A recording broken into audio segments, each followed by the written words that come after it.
up, everyone? I'm your female otaku, and I'm here to review episode 5 of Kiznaiver. And it's just a fun episode. A really fun episode. I am totally satisfied with this. I laughed so much. Always fall in love with the characters even more week after week. Every single time when I don't think it's possible, bam, something happens that the characters do, that each and every single one of the characters do, that makes me love them even more. However, something did change for me. Tenga was always my #1 best boy for Kiznaiver, but no more. No more. #1 best boy is Yamada-sensei! Yamada-sensei! Oh my gosh! Dude is such a G! He's such a G ever since his introduction in episode 1 when you saw him just playing eroges in the middle of class, man! Oh my gosh! He's just amazing, okay? Like, you know how the previous episode he was just like, okay, don't do any illicit love affairs. But if you do, record it and send it to me. And then what do you know? When something was going on between Maki and Yuta, which I'll get into that a little later, Yamada-sensei is just right there. It's right there. Taking pictures, recording a video and stuff. He's just like, oh, so you're getting right into it, huh? And I'm like, yo, Yamada-sensei, you're such a G. He's such a G. I love Yamada-sensei, best boy. Sorry, Tenga. And hey, even we see that Yamada-sensei even has a little bit of skills. Like, sure, he didn't exactly fight, but he got to turn Tenga around there when Tenga was about to punch him. So, you know, that was pretty awesome. So, Yamada-sensei, you are now top tier best boy in Kiznaiver. Then we got Tenga. All right. But by the way, let me know who your best girls and best boys are in the comments below. Anyway, so now let me get into what really stood out to me this episode, and that was with Maki and Yuta. We need a backstory on Maki. Please. I need my backstory on Maki. You see, here's what I get at with Maki and her personality. You see, it seems at some point long ago, probably middle school or childhood or whatever, she had this friend, which we see hints of the friend in the ED, and also hints of the friend from episode 2. So this friend, it seems like maybe she taunted Maki a little bit too much. Maybe it's because of she was taunting Maki of her personality and saying how like at some point she's gonna break, and then one day Maki did break and probably harmed her friend in some sort of way. And now we see Maki breaking time and time again, and it's like, you're very interesting, Maki. You are such an interesting character. This is why she is my best girl, okay? I always loved how blunt she is, but then when we saw how forceful she was this episode, it was like, oh my god, Maki, yo! Like, she was about to rape Yuta.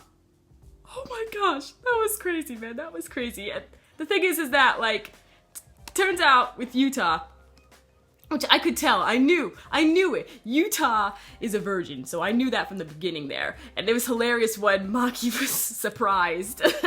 And then that's when you saw Yamada-sensei. But let me get on to Yuta's character for a little bit. You see, with Yuta, he always seemed like this guy, and he even admitted in the previous episode that he cares about looks and stuff, doesn't care too much about personality. But with this episode, we seem to get a little bit deeper within his character. Like, he doesn't eat a lot of foods.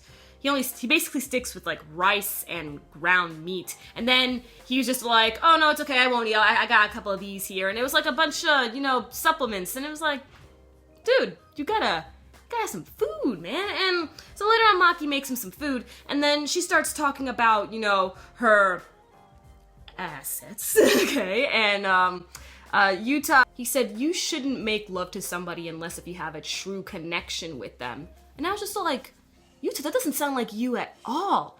There's something more to Yuta. A lot more to him. I thought he was just a simple character, like, oh, he's a pretty boy, gets all the ladies, and he's only like that because he used to be a fatso back in the day. But no, there's actually something a little bit more to him, especially with the whole eating thing. There is a lot more to his character, so maybe we might even get some further characterization with Yuta. But the fact that he truly believes that you shouldn't have sex with someone unless if you have like a true connection with them is rather eye-opening. And I'm glad that Yuta thinks like this. So it lets us know that he's not exactly an asshat, so that's great. And so, the Gomorins. The Gomorins this episode. Oh man, it was funny because I was watching this with my Imoto. We were all like, ha! Kiznaiver did it better, Mayoiga! So, that was great. We were just like, shots fired out to Mayoiga. It's like, this is how you do it. This is how you do it, Mayoiga. No, jokes aside. So, Katsuhira gets some development, and I'm so happy. I was really hoping that we'd finally start to see a growth with his characters so that he doesn't stay just a Dandere. I love my Danderes, but his was just a little too bland, okay? You can still be a Dandere and have even further personalities, but for Katsuhira, he just a strict Dandere. That's it, nothing else. But he finally stood up to the bullies and asked for his money back. But it wasn't just for him. It wasn't really for him at all. It was because it was causing pain to his friends. And we see that emotional pain hurts more than physical pain. And it's true. It's totally true. Like, sure, let's say you get a broken leg. That heals after about 6 to 8 weeks. But let's say you broke up with a long-time girlfriend or boyfriend. Well, that could take years to get over. So, I really like how they established that emotional pain is certainly worse than physical pain, and they all really felt it, and it was interesting, and I really like that they established that, and yeah, so overall, very enjoyable episode. I loved it from beginning to end. Let me know your thoughts on this episode, and remember to tell me who your best girl and best boys are as well, and catch you tomorrow as I review ReZero and Boku no Hero Academia. I'm your female otaku, sayonara.